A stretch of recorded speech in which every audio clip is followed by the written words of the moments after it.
Domain analysis নিয়ে শুরু করেছিলাম এবং সেখানে ফ্রিকোয়েন্সি ডোমেন অ্যানালিসিসের প্রয়োজনটা কি সেটা নিয়ে কথা বলেছি। তারপরে আমরা আলোচনা করেছিলাম যে টাইম ডোমেন অ্যানালিসিস আমরা কখন চুজ করব, কখন আমরা ফ্রিকোয়েন্সি ডোমেন অ্যানালিসিস চুজ করব। যেমন টাইম ডোমেন অ্যানালিসিসের সময় বেশ কিছু আমাদের টাইম ডোমেন স্পেসিফিকেশনস থাকে, ঠিক একই রকম ভাবে ফ্রিকোয়েন্সি ডোমেন অ্যানালিসিসের সময়ও আমাদের কিছু স্পেসিফিকেশনস থাকে। সেই স্পেসিফিকেশনস গুলো আগের দিন আমরা আলোচনা করি, যেমন পিক রেজোনেন্ট কন্ডিশন, তারপরে তোমার gain margin, phase margin, gain crossover frequency, phase crossover frequency, এগুলো সবই আমাদের এই ফ্রিকোয়েন্সি ডোমেন অ্যানালিসিসের স্পেসিফিকেশন লিস্টের মধ্যে আছে। এবার আগের দিন যখন আমরা আলোচনা করেছিলাম পোলার প্লট কি করে তৈরি করতে হয়, কি করে ড্র করতে হয়, তোমরা মনে পড়ছে তোমাদের যে আমাদের প্রথম এস কে যে ওমেগাতে রিপ্রেজেন্ট করতে হচ্ছিল, এস কে আমি যে ওমেগা দিয়ে সাবস্টিটিউট করলে যেই ট্রান্সফার ফাংশনটা আমরা পাই তাকে আমরা বলছি সাইনোসয়েডাল ট্রান্সফার ফাংশন।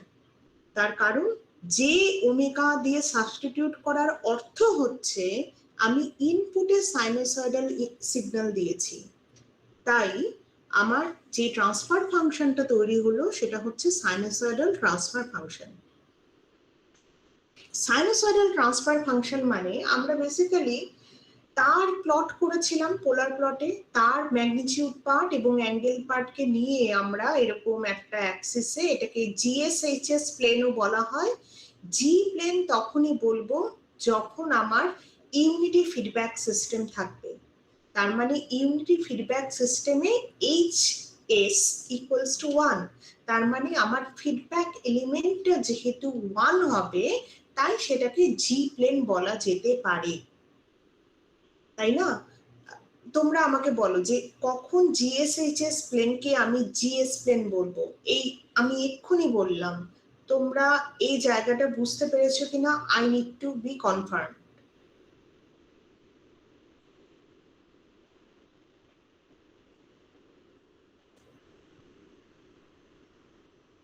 আমি আবার বলছি, আমার কাছে এই প্লেনটাকে বলা হয়, আমরা আগের দিন প্লেনের নাম শুনিনি, আমরা শুধু এই প্লেনে পোলার প্লটে ছবিগুলো এঁকেছি। ছবিগুলো আঁকার সময় একটা জিনিস মাথায় রাখতাম যে ওমেগার মান যখন 0 থাকবে সেখান থেকে ইনফিনিটি পর্যন্ত ওমেগার মান ভ্যারি করাতে করাতে আমরা ছবিটাকে আঁকবো এই কমপ্লেক্স প্লেনের মধ্যে। এই কমপ্লেক্স প্লেনটাকে বলা হচ্ছে জিএসএইচএস প্লেন, এবং এখানে আমরা এটাকে জি প্লেন বলে লেখা আছে। তার কারণ হচ্ছে যে সব ক্ষেত্রে আমার এইচএস মানে ফিডব্যাক এলিমেন্টটা 1 বা ইউনিটি ফিডব্যাক সিস্টেম, সেক্ষেত্রে এইচ লেখা আর না লেখা ইজ সেম, তার মানে সেই শুধুমাত্র সেই ক্ষেত্রে আমি জি প্লেন বলতে পারি। আমরা পোলার প্লটে লক্ষ্য করেছিলাম যে এখানে আমার রিয়েল পার্ট থাকবে এবং ইমাজিনারি পার্ট থাকবে, তা সেই অনুযায়ী আমরা ছবিটা আঁকবো। এবার আমরা ধরে নিচ্ছি যে এখানে ওমেগা ইজ ইকুয়াল টু 0 এবং এখান থেকে ধীরে ধীরে ও ওমেগার মান বাড়তে বাড়তে ও ফাইনালি এখানে এসে রিচ করবে। যদি এই অংশগুলো আমার স্টার্টিং পয়েন্ট হয় এবং এই অংশে যদি টার্মিনেটিং পয়েন্ট হয়, তাহলে কেউ আমাকে বলতে পারবে আগের দিনের ক্লাসগুলোর রেফারেন্সে যে টার্মিনেটিং অ্যাঙ্গেল যদি -270 ডিগ্রি হয়, যে এখানে যেরকম দেখাচ্ছে, তাহলে সিস্টেমটার অর্ডার কত হবে? Third order system. Third order system. আর টাইপ আমি কোথা থেকে বলতে পারবো? সিস্টেমের টাইপ টাইপ কোথা থেকে বলা যায়? আমাদের স্টার্টিং অ্যাঙ্গেল না terminating angle? Type 0, type 1, type 2,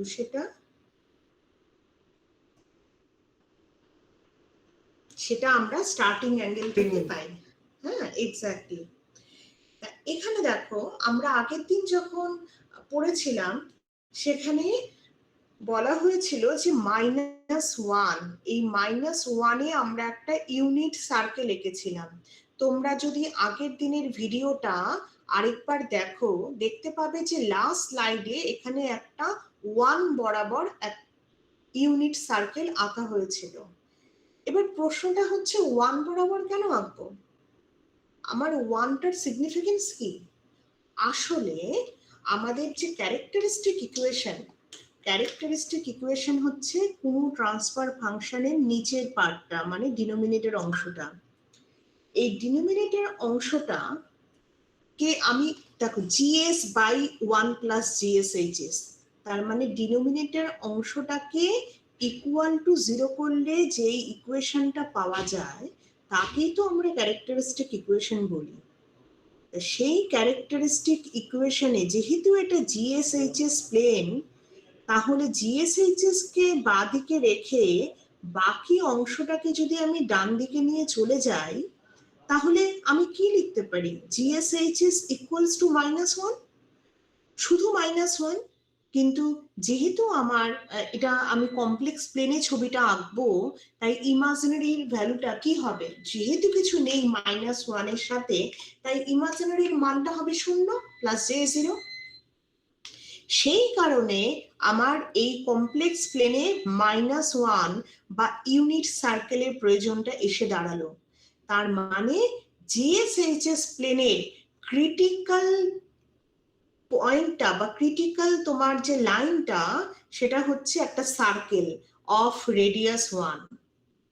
জিএসএইচএস প্লেনের যে ক্রিটিক্যাল লাইন, যেই যার ভেতরে থাকলে সিস্টেম স্টেবল, যার বাইরে গেলে সিস্টেম আনস্টেবল, সেটা হচ্ছে আমার -1 রেডিয়াসের একটা বা 1 রেডিয়াসের একটা ইউনিট সার্কেল। -1 প্লাস j0 এই লোকেশনটা হচ্ছে আমার সেই ক্রিটিক্যাল পয়েন্ট। কেন, কোথা থেকে আসলো? এভাবে আসলো। এবার আমার যদি একটা পোলার প্লট আঁকতে হয়, বেসিক্যালি আমার জিএসএইচএস এর মান লাগবে। আমি যদি ভেবে নেই যে আমার ফিডব্যাক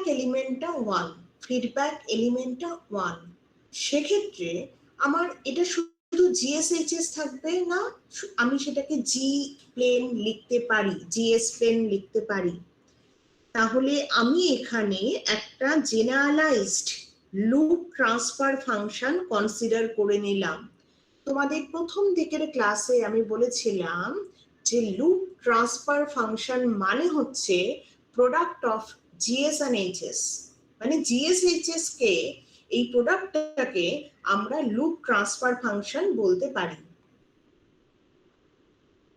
তার মানে আমার জিএসএইচএস এর যে প্লটটা আঁকা হবে, সেই প্লটটা কতটা আমার ভেতর দিক দিয়ে যাবে, কি অনেক লম্বা দূরত্ব দিয়ে যাবে, সেটা ডিপেন্ড যেমন করছে এই টিএ টিবি এই মানগুলোর ওপর, আরো বেশিভাবে ডিপেন্ড করছে আমার গেইন কে এর উপর। কারণ কে এর মান আমি যদি বেশি করে দেই, অবশ্যই আমার এই পুরো অংশের ম্যাগনিটিউড পার্টটা অনেক বেড়ে যাবে। বেড়ে গেলে ও বাইরের দিকে চলে যাবে। বাইরের দিকে চলে যাচ্ছে মানে -1টাকে ক্রস করে যাচ্ছে, যেটা নাকি আমার ক্রিটিক্যাল পয়েন্ট। তার মানে সিস্টেম আনস্টেবল হওয়া শুরু হয়ে গেছে। আবার কে কে যদি আমি কমিয়ে আনি, তাহলে অবশ্যই আমার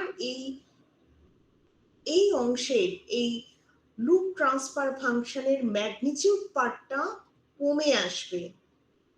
যদি কমে আসে, তাহলে সে এই -1 ক্রিটিক্যাল পয়েন্টের থেকে কমে আসবে এই ম্যাগনিটিউড পার্টটা।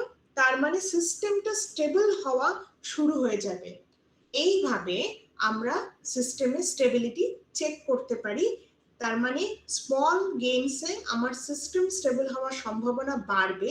স্মল মানে কখনোই জিরোর কম নয়, that should be more than zero, zero থেকে কোনো একটা ভ্যালুর মধ্যে। কত ভ্যালুতে আমার সিস্টেমটা মার্জিনালি স্টেবল হবে, যদি দেখা যায় এই মাঝখানের লাইনটার মতো, যে এই পোলার প্লটটা ঠিক -1 পয়েন্ট ধরে বেরিয়ে গেল, এই অবস্থাটাকে বলা হয় মার্জিনালি স্টেবল কন্ডিশন। তা গেইন কে কোনো একটা নির্দিষ্ট সময়ে এই ঘটনাটা ঘটবে, যখন নাকি সিস্টেমটা মার্জিনালি স্টেবল হবে। তোমরা কি মনে করতে পারছো, আমরা যখন আগের চ্যাপ্টার রাউথারি স্টেবিলিটি ক্রাইটেরিয়াতে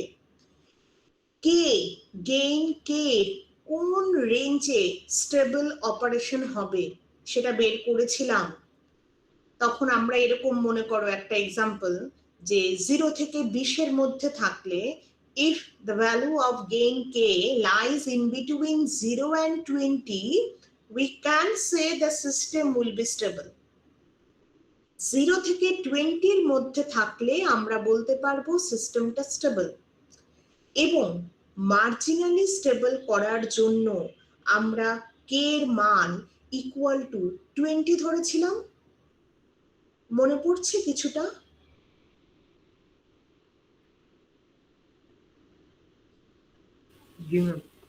আচ্ছা, তা এই যে k এর মান যখন আমরা 20 ধরেছিলাম, তখন আমার মার্জিনালি স্টেবল সিস্টেম হলো, তখন আমার একটা কমপ্লিট রো জিরো হয়ে গেল, এরকম ঘটনা রাউথারিজে হয়েছিল।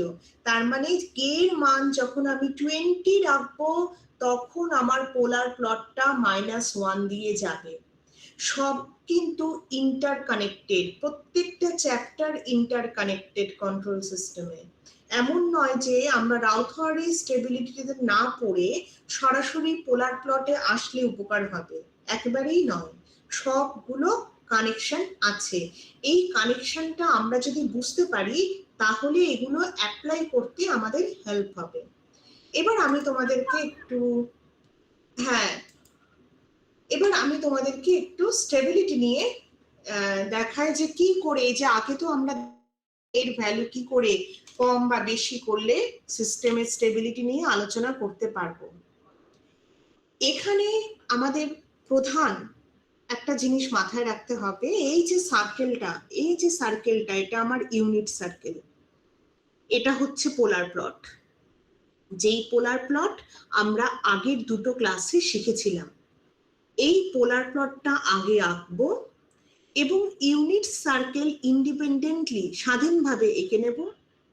আঁকার পরে যদি দেখি যে এই পোলার প্লটটা আমার এই যে এই অংশটার ভেতর দিক দিয়ে পাস করে গেছে, তাহলে সিস্টেমটা স্টেবল।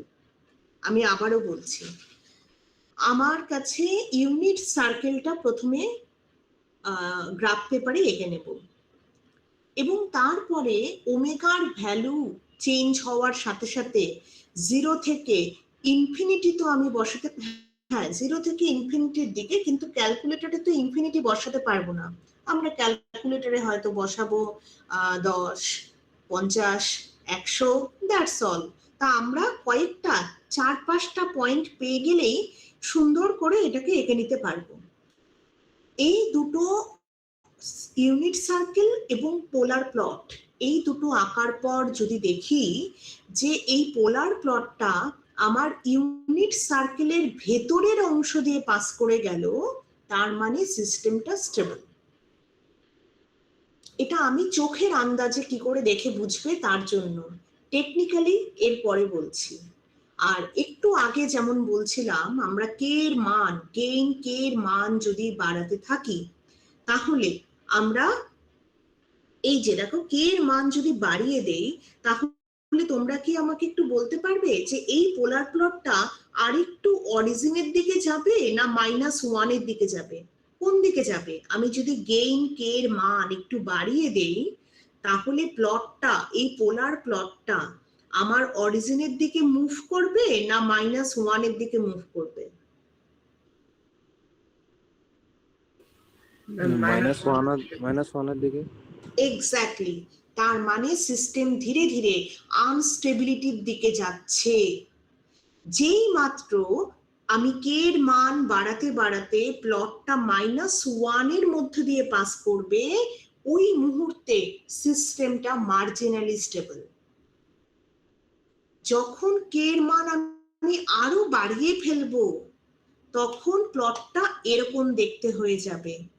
এবং যেহেতু সেটা ইউনিট সার্কেলের বাইরে দিয়ে পাস করে গেল, আমি একে বলবো আনস্টেবল সিস্টেম। তার মানে এটা হচ্ছে স্টেবল সিস্টেম, এটা যখন বাইরের দিক দিয়ে পাস করবে তখন আমি বলবো আনস্টেবল সিস্টেম, এবং যখন ঠিক -1 দিয়ে পাস করবে তখন আমি তাকে বলবো মার্জিনালি স্টেবল সিস্টেম। ঠিক -1 দিয়ে যখন পাস করবে তখন তাকে বলবো মার্জিনালি স্টেবল সিস্টেম। বুঝে গেছে? আচ্ছা, গতদিন আমি আরো দুটো টার্ম তোমাদের সাথে আলোচনা করেছিলাম। সেটা হচ্ছে gain margin, gain crossover frequency, phase margin, phase crossover frequency. এই চারটে টার্ম হচ্ছে টেকনিক্যালি, আমি এটা চোখের আন্দাজে এতক্ষণ তোমাদেরকে বললাম যে কি করে চোখের আন্দাজে বুঝে যাবে যে সিস্টেমটা স্টেবল না আনস্টেবল। কিন্তু যদি টেকনিক্যালি আমাদেরকে বুঝতে হয় যে সিস্টেমটা স্টেবল না আনস্টেবল, তখন আমাদের এই চারটে টার্ম জানতে হবে। কিভাবে জানবো? প্রথমে আমরা আসি gain crossover frequency. Gain crossover, এখানে ক্রিটিক্যাল গেইন কত? 1। ইউনিট সার্কেল মানে আমি যেদিক থেকেই দেখি এই ইউনিট সার্কেলের গেইন হচ্ছে 1, মানে ক্রিটিক্যাল গেইন। আমি যখন পোলার প্লট আঁকছি তখন ওমেগার মানটা ধীরে ধীরে বাড়ানোর সাথে সাথে পোলার প্লটটা ধীরে ধীরে এভাবে আঁকা হচ্ছে। এই মুহূর্তটা যখন আসবে, আমার কার্সার দেখতে পাচ্ছ? হ্যাঁ, দেখা যাচ্ছে। এই মুহূর্তে আমার ম্যাগনিটিউড অফ দ্য জিএসএইচএস বা লুপ ট্রান্সফার ফাংশনের ম্যাগনিটিউড এখানে কত হচ্ছে? এই পজিশনে 1। তার মানে ওমেগার যে মানে আমার এই ম্যাগনিটিউডটা 1 হবে, সেই ওমেগারকে বলা হয় গেইন ক্রসওভার ফ্রিকোয়েন্সি। মানে ক্রিটিক্যাল গেইন 1 কে যেই ফ্রিকোয়েন্সি ওমেগাতে ক্রস করবে তাকে বলা হচ্ছে গেইন ক্রসওভার ফ্রিকোয়েন্সি। ক্লিয়ার হয়েছে?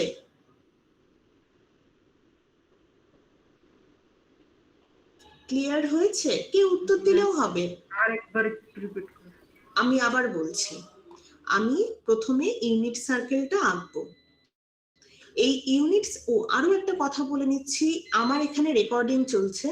আমাদের ক্লাস হয়ে গেলে এই রেকর্ডিং আমি বিএলসি তে আপলোড করে দেব। শুধু তোমাদের এখন যেটা করতে হবে, তোমরা আমার সাথে একটু ইন্টারঅ্যাক্টিভ ভাবে কথাটা শোনো, কারণ এখন তোমরা ডাইরেক্টলি আমাকে প্রশ্ন করতে পারবে।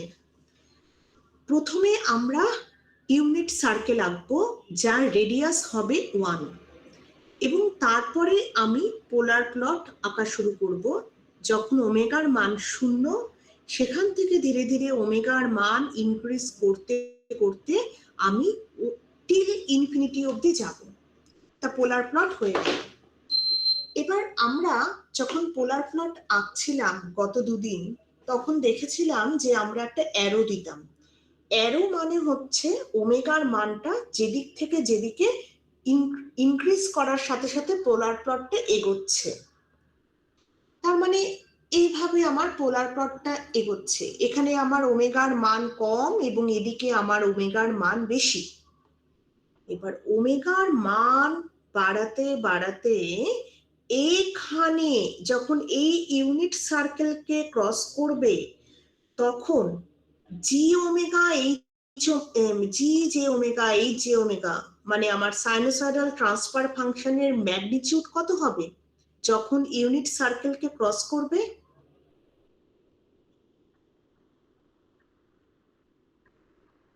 আমার ইউনিট সার্কেলকে যখন ক্রস করবে সেই সময় আমার পোলার প্লটের ম্যাগনিটিউড হবে। পার্ট, এক্স্যাক্টলি ম্যাগনিটিউড পার্টের মান হবে 1। তার মানে ক্রিটিক্যাল গেইন এখানে হচ্ছে 1, যে নাকি সিস্টেমের স্টেবিলিটি বা আনস্টেবিলিটি ডিসাইড করছে। সেই ক্রিটিক্যাল গেইনকে যেই ফ্রিকোয়েন্সি ওমেগাতে ক্রস করবে সেই ফ্রিকোয়েন্সিকে বা সেই ওমেগাকে আমরা বলি গেইন ক্রসওভার ফ্রিকোয়েন্সি। ঠিক আছে, গেইন ক্রসওভার ফ্রিকোয়েন্সি। আমি আগের স্লাইডে একবার ফিরে যাব তোমাদের একটা কথা বলার জন্য। এই যে দেখো, এই যে এখানে ম্যাগনিটিউড যদি এই অংশের বের করি, এই অংশের ম্যাগনিটিউড কত আসবে? 1। আমি যদি একে পোলার ফর্মে কনভার্ট করে দেই তাহলে এর ম্যাগনিটিউড কত হবে? 1। তার মানে ক্রিটিক্যাল ম্যাগনিটিউড হচ্ছে 1। আর এই অংশের যদি আমি পোলার প্লটে কনভার্ট করি তাহলে ক্রিটিক্যাল ফেজ কত হবে? ফেজ অ্যাঙ্গেল কত হবে? 90 ডিগ্রি। 90 ডিগ্রি -1 তো, -1 প্লাস j0। -1 মানে ও নেগেটিভ রিয়েল অ্যাক্সিসে আছে, তা নেগেটিভ ma'am, রিয়েল জি। অ্যাক্সিসে অ্যাঙ্গেলটা কত হয়? নেগেটিভ রিয়েল 180 অ্যাক্সিস 180 ডিগ্রি অথবা -180 ডিগ্রি, এটা হচ্ছে আমার ক্রিটিক্যাল অ্যাঙ্গেল। তার মানে ক্রিটিক্যাল ফেজ হচ্ছে আমার 1 এবং ক্রিটিক্যাল অ্যাঙ্গেল হচ্ছে -180 ডিগ্রি। কোনো কিছুই এখানে হঠাৎ করে হবে না, সবকিছুর পেছনে কারণ আছে। আমরা যদি এই কারণগুলোকে বুঝতে পারি তাহলে আমাদের পক্ষে সুবিধা হবে মাথায় রাখতে। তার মানে এই ওমেগা ভ্যারি করার সাথে সাথে প্রথমে যখন ক্রিটিক্যাল গেইনকে ক্রস করলাম, যেই ফ্রিকোয়েন্সিতে ক্রস করেছে সেই ফ্রিকোয়েন্সিকে বলা হচ্ছে গেইন ক্রসওভার ফ্রিকোয়েন্সি, এবং সেই সময় আমার ম্যাগনিটিউড হচ্ছে 1।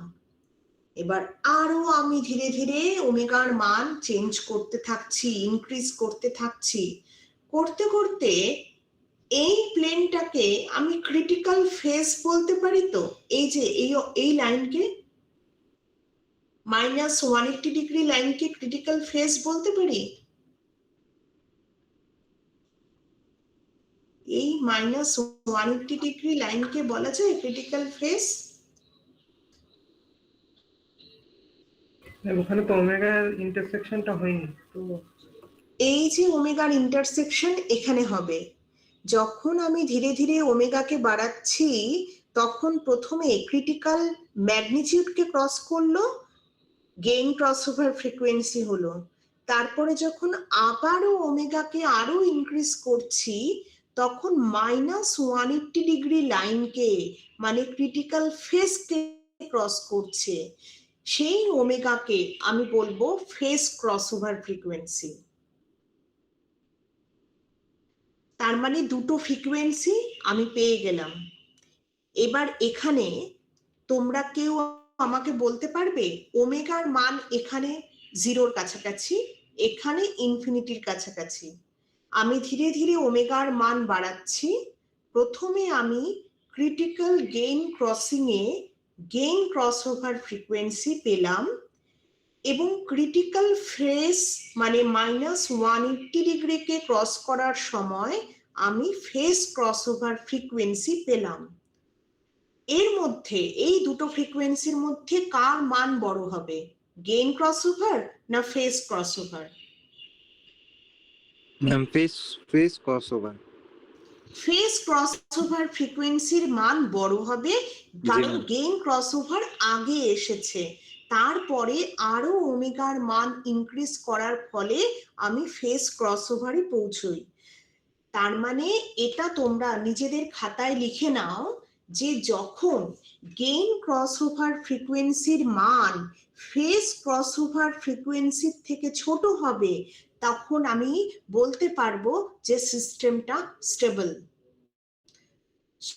শুধু চোখের আন্দাজ ছাড়াও আমরা টেকনিক্যালি এইভাবে বলতে পারবো যে যখন গেইন ক্রসওভার ফ্রিকোয়েন্সির মান ফেজ ক্রসওভার ফ্রিকোয়েন্সির থেকে ছোট হবে তখন সিস্টেমটা হবে স্টেবল।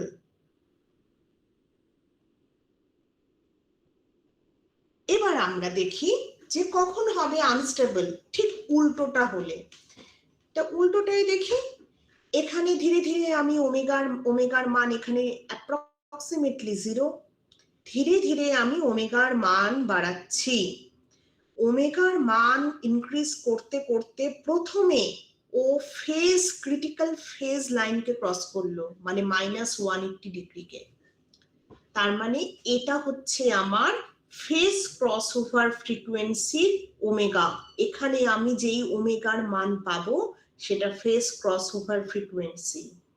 আমি ওমেগার মান আরো বাড়িয়ে চললাম, তারপরে গিয়ে ও ক্রিটিক্যাল যে ম্যাগনিটিউড 1 তাকে ক্রস করলো, ক্রিটিক্যাল যে গেইন 1 তাকে ক্রস করলো।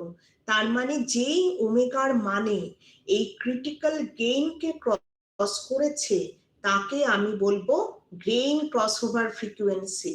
তাহলে দেখো এখানে ঠিক উল্টো ঘটনা ঘটেছে, গেইন ক্রসওভার ফ্রিকোয়েন্সির মান ফেজ ক্রসওভার ফ্রিকোয়েন্সির থেকে বেশি। দ্যাটস ওয়াই আমরা বলে দেব কমেন্টে যে সিস্টেমটা আনস্টেবল। ঠিক আছে, তার মানে আমরা দুভাবে চেক করতে পারি। এক, যখন পোলার প্লটটা আমার ইউনিট সার্কেলের ভেতর দিয়ে পাস করবে, তখন বেসিক্যালি আমার গেইন ক্রসওভার ফ্রিকোয়েন্সির মান ফেজ ক্রসওভারের থেকে ছোট, তাই আমি একে স্টেবল সিস্টেম বলছি। কিন্তু যখন গেইন ক্রসওভার ফ্রিকোয়েন্সি পরে আসছে, আগে ফেজ ক্রসওভার ফ্রিকোয়েন্সি চলে এলো, তার মানে ফেজ ক্রসওভার ফ্রিকোয়েন্সির মান গেইন ক্রসওভার ফ্রিকোয়েন্সির থেকে ছোট, মানে আনস্টেবল। দেখো এটা আমার বাইরে দিয়ে বেরিয়ে গেছে, বাইরে দিয়ে ক্রস করেছে, আনস্টেবল সিস্টেম। আর যখন এই প্লটটা এক্স্যাক্টলি এই -1 এর পয়েন্ট দিয়ে পাস করবে, তখন আমাকে বলতে পারবে যে গেইন ক্রসওভার ফ্রিকোয়েন্সি আর ফেজ ক্রসওভার ফ্রিকোয়েন্সির মধ্যে সম্পর্কটা কি হবে। আমি আবার বলছি, আমার এই প্লটটা বাইরের দিক দিয়ে গেছে। এবার মনে মনে কল্পনা করো এই পোলার প্লটটা একদম -1 এর পয়েন্ট দিয়ে গেল, তখন ফেজ ক্রসওভার ফ্রিকোয়েন্সি আমি এখানেই পাবো তো, তাই না? এই পয়েন্টেই তো ফেজ ক্রসওভার ফ্রিকোয়েন্সি পাবো। জি ম্যাম। আবার গেইন ক্রসওভার ফ্রিকোয়েন্সিও এখানেই পাবো, তাই না? জি ম্যাম। এক্স্যাক্টলি। তার মানে যখন আমার মার্জিনালি স্টেবল সিস্টেম হবে, তখন পোলার প্লটটা ঠিক -1 এর পয়েন্টটা দিয়ে যাবে এবং gain crossover frequency phase crossover frequency মান সমান হবে। এক্স্যাক্টলি, ঠিক আছে। তা এইভাবে আমরা স্টেবিলিটি চেক করতে পারবো। ম্যাম, মার্জিনাল স্টেবিলিটি যেটা, ওইটার গ্রাফ আছে, মানে এরকম আছে, চার্ট আছে? অবশ্যই। আমরা আগেরটায় চলে যাই। এই যে দেখো, ওকে ম্যাম, বুঝতে পেরেছি। সেকেন্ড নাম্বারটা একেবারে, হ্যাঁ, এই যে মাঝখানেরটা দেখো, ঠিক -1 দিয়ে পাস করেছে। বুঝছি।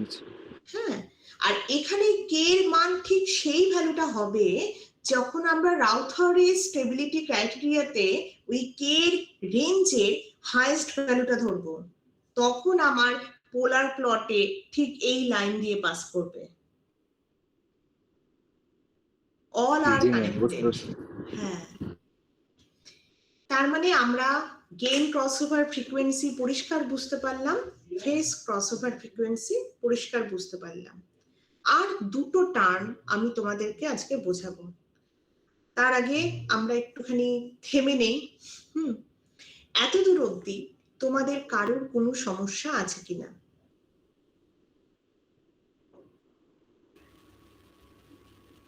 যারা এখানে প্রশ্ন করছো বা উত্তর দিচ্ছ, আমি তো বুঝতে পারছি তাদের সমস্যা হচ্ছে না, কিন্তু বাকিদের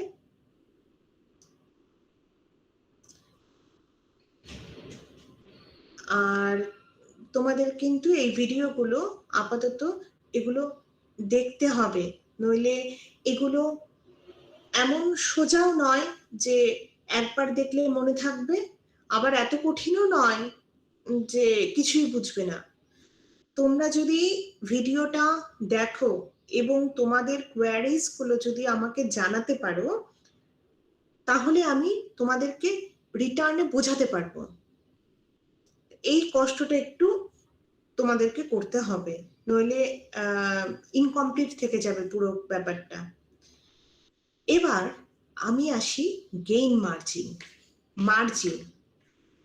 মার্জিন মানে কি? মার্জিনটা বোঝানোর জন্য আর একটা সুন্দর উদাহরণ, স্টুডেন্ট লাইফের উদাহরণ আছে। আমি একটা ভিডিও দেখেছিলাম, মনে হয় লাস্ট সেমিস্টারে। তা সেখানে সেই ভিডিওতে আমি তো ক্লাসে বেশি কথা বলি, এখন তো অনলাইনে আছি। তো ভিডিওতে দেখেছিলাম একটি মানে স্টুডেন্ট, ছাত্র বা ছাত্রী বলবো না, একজন স্টুডেন্ট সে ভাবছে আচ্ছা আমি কুইজে মোটামুটি 9 উঠে যাবে 15-র মধ্যে। হ্যাঁ, পাস কততে বলো তো, কেউ বলতে পারবে? কোনো একটা কোর্সে পাস হতে গেলে, মানে অ্যাটলিস্ট ডি পেতে গেলে কত পেতে হবে?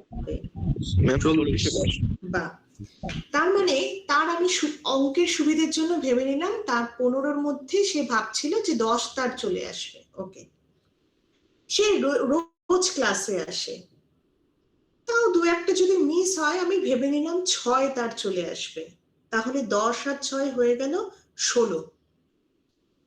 তার মিড মারাত্মক খারাপ হয়েছে, 25-এর মধ্যে পেয়েছে 4, তাহলে 16 আর 4 হলো আমার 20। আচ্ছা, অ্যাসাইনমেন্টে সে ভেবে নিল তার 3 পেয়েছে, হ্যাঁ, তাহলে হলো 23। প্রেজেন্টেশনে সে ভাবলো 5 পেয়েছে, কম করে ভাবছে, তার কারণ সে ভেবেই নিচ্ছে কম কম পাবে। 23 তারপরে 5 হলো 28। এবার আসলো মার্জিনাল না স্টেপ মার্জিনের ঘটনা। তা তোমরা কেউ আমাকে বলতে পারবে তার কাছে আর কতটা মার্জিন পড়ে আছে পাস হওয়ার জন্য? তাই 12 মাস লাগবে। 12 মার্ক লাগবে। 12 মার্কস লাগবে, এক্স্যাক্টলি। তার মানে যার হাতে, তার মানে ওর 12 মার্কস হচ্ছে ওর মার্জিন। এই 12 মার্কসটা ওকে পার করতেই হবে, নইলে আনস্টেবল হয়ে যাবে। এইখানে তোমরা এবার ছবিতে আমরা ফিরে আসি। এই মানে এই পোলার প্লটটা যত আমার মার্জিনের, এই মার্জিন ক্রিটিক্যাল লাইনের কাছাকাছি চলে যাবে, তার মানে ওর মার্জিনের অবস্থা তত খারাপ, তার মানে ও আনস্টেবল হয়ে যাওয়ার সম্ভাবনা তত বেশি। এই পোলার প্লটটা যত ভেতরের দিকে থাকবে, তার মানে ওর স্টেবল থাকার সম্ভাবনা, স্টেবল আছে এবং আনস্টেবল হওয়ার সম্ভাবনা তত কম। তা এই যে পয়েন্টটা, এই যে অংশটা আমার আছে, এটাকে বলা হচ্ছে আমার গেইন মার্জিন। গেইন মার্জিন মানে এই অংশটা আমার বাঁচিয়ে দিচ্ছে ওকে, আর এটা হচ্ছে সেই ভয়ঙ্কর জায়গা। তা আমি যত আমার পোলার প্লট এর কাছাকাছি যাবে, এই পোলার প্লট যত আমার এর কাছাকাছি যাবে, তত আমার গেইন মার্জিন, আমার কাছে যে মার্জিনটা থাকবে সেই মার্জিনটা কমে যাবে, স্টেবল হওয়ার যে মার্জিন সেটা আরো কমে যাবে, তার মানে আমার ফেল হয়ে যাওয়ার সম্ভাবনা তত বাড়বে। এই কারণে এটাকে বলা হচ্ছে গেইন মার্জিন। তার মানে গেইন মার্জিনকে আমার পজিটিভ হতে হবে, তাহলে এই অংশটাকে, এই যে 1/kg, এই যে আমরা এটা বের করছি, এই যে কেজি যেটা বের করছি, এইটুকুকে আমরা বলি মার্জিন। এইটুকুকে আমরা বলি মার্জিন, ঠিক আছে? এইটুকুকে আমরা মার্জিন বলি। এই মার্জিন যার যত কম তার অবস্থা তত শোচনীয়। এই মার্জিন যার যত বেশি সে তত তার পায়ের তলার মাটি শক্ত, তত স্টেবল। তার মানে এই অংশকে আমরা মার্জিন বলছি। হ্যাঁ, তা যেহেতু ফেজ দিয়ে, অ্যাঙ্গেল দিয়ে আমরা দেখবো, দেখো এটা ফেজ গেইন মার্জিন হিসেব করা হয় যখন ফেজ অ্যাঙ্গেল, ক্রিটিক্যাল ফেজ অ্যাঙ্গেলকে ক্রস করছে যেই ভ্যালুতে, সেই সময় এই যে ওর ম্যাগনিটিউডটা, এটা বের করব, 1 থেকে বিয়োগ দিব, তাহলে আমি এই মার্জিনটাকে পেয়ে যাব। এই মার্জিনটাকে বলা হচ্ছে গেইন মার্জিন। এই গেইন মার্জিন যার যত, এই অংশটা যত বড় হবে তত সিস্টেমটা স্টেবল হবে। আমার যদি পোলার প্লট আরো ধীরে ধীরে এগিয়ে আসে, তার মানে ওর অবস্থা আরো খারাপ হয়ে গেছে, ও আর একটু হলেই আনস্টেবল হয়ে যেতে পারে, ঠিক আছে? গেইন মার্জিন বুঝালাম। তার মানে গেইন মার্জিন পজিটিভ হতে হবে, মানে আমার কোটায় নাম্বার বেশি থাকতে হবে যাতে আমি আনস্টেবল না হয়ে যাই। এইবার হচ্ছে ফেজ মার্জিন। তা এখানে তো আমি বলছি সিস্টেমটা স্টেবল থাকতে গেলে প্লটটাকে এরকম হতে হবে যে ভেতর দিয়ে যাবে। যেমন গেইন মার্জিন বের করা হবে ফেজ ক্রসওভার ফ্রিকোয়েন্সিতে, ঠিক একই রকম ভাবে ফেজ মার্জিন বের করা হবে গেইন ক্রসওভার ফ্রিকোয়েন্সিতে। এই গেইন ক্রসওভার ফ্রিকোয়েন্সি থেকে একটা লাইন আমি এরকম করে 180 ডিগ্রি এক্সটেন্ড করে দেব। এক্সটেন্ড করে দিলে যেই অ্যাঙ্গেলটা পাবো তাকে আমরা বলি ফেজ মার্জিন। তার মানে সেই অ্যাঙ্গেলটা যদি পজিটিভ হয় তাহলে আমি বলবো স্টেবল সিস্টেম। ফেজ মার্জিনও পজিটিভ হতে হবে এবং গেইন মার্জিনও পজিটিভ হতে হবে। দুটোর মধ্যে যে কোনো একটা মার্জিন যদি নেগেটিভ হয়ে যায় তার মানে সিস্টেম আনস্টেবল। আমরা এখানে দেখি গেইন মার্জিন কোথায়, কোথায় মার্জিন? ও তো পুরোই বাইরে বেরিয়ে আছে, ওখানে তো কোনো মার্জিনই নেই। এখানে কোনো মার্জিন আছে বলতো? না ম্যাম। মানে মার্জিন নেগেটিভ হয়ে গেছে, নাইন বলতে ভুল হবে, মার্জিন নেগেটিভ হয়ে গেছে। এক্স্যাক্টলি, মার্জিন নেগেটিভ হয়ে গেছে। এবং এই যে যখন আমার ইউনিট সার্কেলটা ক্রস করলো তখনের যে অ্যাঙ্গেল, তার সাথে আমি 180 দিয়ে এক্সটেন্ড করে দেব উল্টো দিকে। এখানে উল্টো দিকে এক্সটেন্ড করে দিলে আমি যে অ্যাঙ্গেলটা পাবো, এই অ্যাঙ্গেলটা পজিটিভ না নেগেটিভ? এই যে আমার গেইন ক্রসওভার ফ্রিকোয়েন্সিতে যে কাটিংটা হচ্ছে, ওহো সরি, কাটিংটা হলো এখান থেকে আমি যদি লাইনটাকে আরো এক্সটেন্ড করে দেই, আরো বাড়িয়ে দেই, তাহলে এই অংশে আসবে, এই অংশের অ্যাঙ্গেলটা নেগেটিভ হবে, তার মানে ফেজ মার্জিনও নেগেটিভ। তার মানে আনস্টেবল সিস্টেমে আমার gain margin negative, phase margin negative. আর স্টেবল সিস্টেমে আমার গেইন মার্জিনও পজিটিভ, এমনকি ফেজ মার্জিনও পজিটিভ অ্যাঙ্গেল। বুঝে গেছে? জি ম্যাম। তা এইভাবে আমরা পোলার প্লট দিয়ে স্টেবিলিটি অ্যানালিসিস করতে পারবো। তোমাদের এখনো অবধি যদি কোনো ডাউটস থাকে তোমরা আমাকে বলতে পারো। এই ভিডিওটা আমি বিএলসি তে আপলোড যেহেতু করে দেব, তাই তোমরা এক থেকে তোমরা আবার মানে বারবার দেখে ডাউট ক্লিয়ার করতে থাকবে, কিন্তু তোমরা প্রশ্নগুলো আমাকে করলে আমারও বুঝতে সুবিধা হবে যে কোথায় আমাকে আরেকটু এমফাসিস করতে হবে। এখানে যদি আমি গেইন মার্জিন বের করতে চাই ডেসিবেল ভ্যালুতে, তখন আমি এখানে দেখো কেজি ডেসিবেলে বের তোমরা অ্যানালগ ইলেকট্রনিক্স যখন পড়েছিলে, ডেসিবেলে বের করার সময় আমি 20 log base 10 of that value বের করেছিলাম না? এই লগ লেখা মানে লগ বেস 10, হ্যাঁ, ন্যাচারাল লগারিদম নয়। তার মানে যদি এই কেজির আমি ন্যাচারাল লগারিদম, আমি যদি 20 লগ বেস 10 অফ কেজি বের করি, একটু খাতায় অঙ্ক করে দেখো, লগারিদমের ক্ষেত্রে যখন আমার কাছে কোনো রেশিও থাকে তখন এই অংশের লগারিদম মাইনাস এই অংশের লগারিদম, তাই না? তাই হয়তো জি ম্যাম। যদি আমার জি ম্যাম, ভাগের ক্ষেত্রে ভাগ আকারে থাকে। এক্স্যাক্টলি, ভাগের ক্ষেত্রে মাইনাস হয়, গুণের ক্ষেত্রে প্লাস হয়। তা যখন আমি 20 লগ বেস 10 অফ 1 করব, তার মানে 1 এর পরিবর্তে আমি 10 টু দি পাওয়ার 0 লিখতে পারি। তাহলে ওই জিরোটা সামনে চলে আসলো, যেই কারণে এখানে 0 মাইনাস নিচের অংশটুকু থেকে গেল। এই প্রশ্নটা আমিও যখন স্টুডেন্ট ছিলাম আমার এটা হতো যে কেন হঠাৎ এখানে মাইনাস আসবে। আসবে এই কারণে 20 log base 10 of 1 minus 20 log base 10 of এই পার্টটা। 20 log base 10 of 1 কে আমি 10 to the power 0 লিখতে পারি, যেখানে জিরোটা সামনে চলে আসবে। জিরো যদি সামনে চলে আসে তার মানে এই পার্টটা ভ্যানিশ হয়ে গেল, ফার্স্ট টার্মটা। তার মানে গেইন মার্জিন আমি ডেসিবেলে এইভাবে বের করব, এবং আমার গেইন মার্জিন যখন পজিটিভ হবে তার মানে আমি বুঝতে পারবো সিস্টেমটা স্টেবল। আর এখানে ফেজ অ্যাঙ্গেল, এই ফেজটা যখন আমি বের করব তখন আমি সেটাকে বলবো,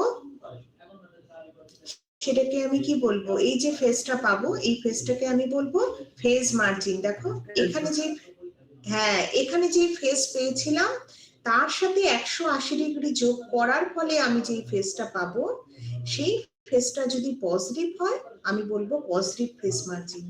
তার মানে একটা স্টেবল সিস্টেমে আমার কাছে থাকবে পজিটিভ ফেজ মার্জিন এবং পজিটিভ গেইন মার্জিন, এবং গেইন ক্রসওভার ফ্রিকোয়েন্সির মান কম হবে ফেজ ক্রসওভার ফ্রিকোয়েন্সির মান তার থেকে বেশি হবে। আনস্টেবল সিস্টেমে আমার গেইন মার্জিন নেগেটিভ হবে, ফেজ মার্জিনও নেগেটিভ হবে। এবং আরো একটা পয়েন্ট হবে যে এখানে ফেজ ক্রসওভার ফ্রিকোয়েন্সির মান গেইন ক্রসওভার ফ্রিকোয়েন্সির মানের থেকে ছোট হবে।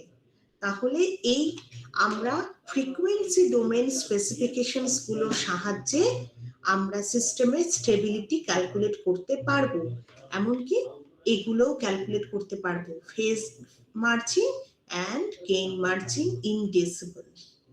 ঠিক আছে, এটা ইন ইউনিট আমি ক্যালকুলেট করছি, এখানে ডেসিবেলে ক্যালকুলেট করছি।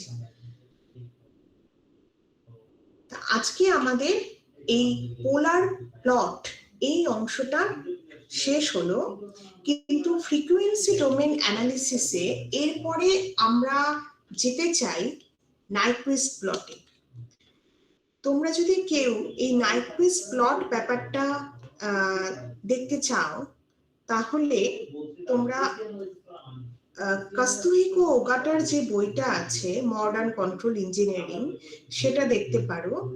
আমি কেন বেসিক্যালি এই পোলার প্লটের পরে নাইকুইস্ট প্লট করাবো, তার কারণ পোলার প্লটের ছবিটার সাথে নাইকুইস্ট প্লটের ছবি আঁকার যে পদ্ধতি 90% এক। নর্মালি আমরা ফ্রিকোয়েন্সি ডোমেইনে প্রথমে পোলার প্লট করি, তারপরে বোডে প্লট করি, তারপরে নাইকুইস্ট করি। কিন্তু আমার মনে হচ্ছে যে যদি আমরা এখানে পোলার প্লটের পরে নাইকুইস্ট প্লট করি তোমাদের বুঝতে অনেক সুবিধা হবে, কারণ পদ্ধতি একদমই সিমিলার প্রায়।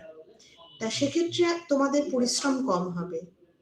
তারপরে আমরা বোডে প্লটে যাব এবং তারপরে আমরা পিআইডি কন্ট্রোলার ডিজাইন করব।